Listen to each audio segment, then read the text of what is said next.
یو ورځ صحابه کرام رضی الله عنهم حضور صلی الله علیه وسلم په خدمت کې حاضر شو او عرض وکړ د الله رسول صلی الله علیه وسلم د مالدارانو خلکو ټول درجه کم دی هغه وړلې او موږ دا صفات شو زکه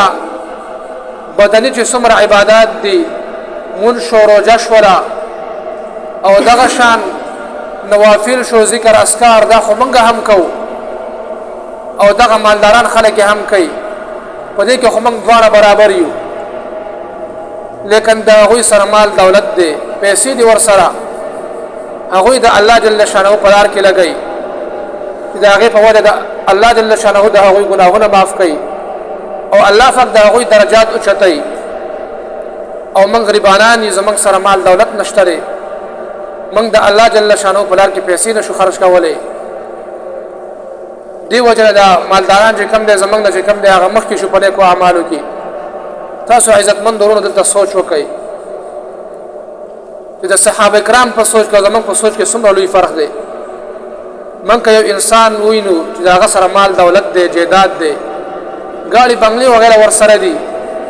زمنګ دا سوچ چرته هم ناراضي چې آیا دا به صدقات کوي خیرات به کوي بلکې موږ دا خبره کوو چې وګوره هغه مزه وکړلې مال دولت ور سره پیسې ور سره دي او څومره د خوشحالي ژوندۍ تیري او دا سوچ کو چرته موږ ته هم الله جل شانه دا مال دولت راکړي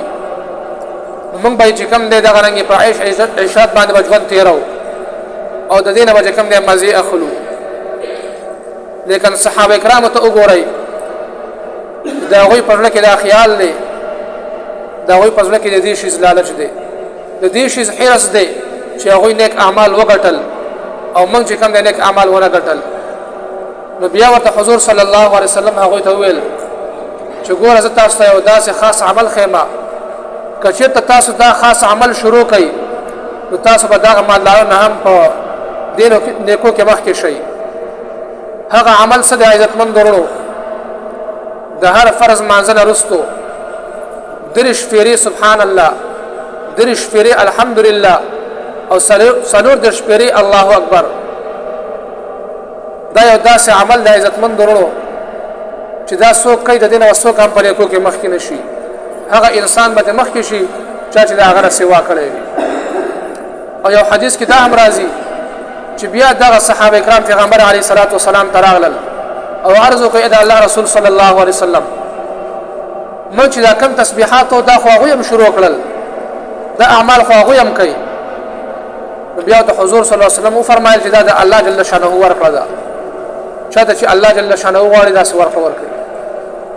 نو عزتمن درو بیا موږ او تاسو په ځان کې د دین حرس پیدا کو د دین لالچ پیدا کو نه کې د دنیا او د مال دولت بلکې موږ او تاسو ځان کې څه پیدا کو د دین حرس پیدا کو چې پلان کې انسان نیک اعمال کوي او دغه رنګ ما کې به هم دغه رنګ د جذبه څنګه را پیدا کیږي زب څنګه نیک اعمال کوم نو الله جل شانه دې په موږ او تاسو ټول کې د دین حرس پیدا کی او الله جل شانه دې موږ او تاسو ټول د دنیا د حرس نه وساتي الله جل شانه دې موږ او تاسو د مال دولت د حرس نه وساتي د دنیا د لالچ نه وساتي د غیبت نه الله جل شانه موږ او تاسو وساتي الله جل شانه دې په موږ او تاسو باندې خپل فضل کرم رحم وکړي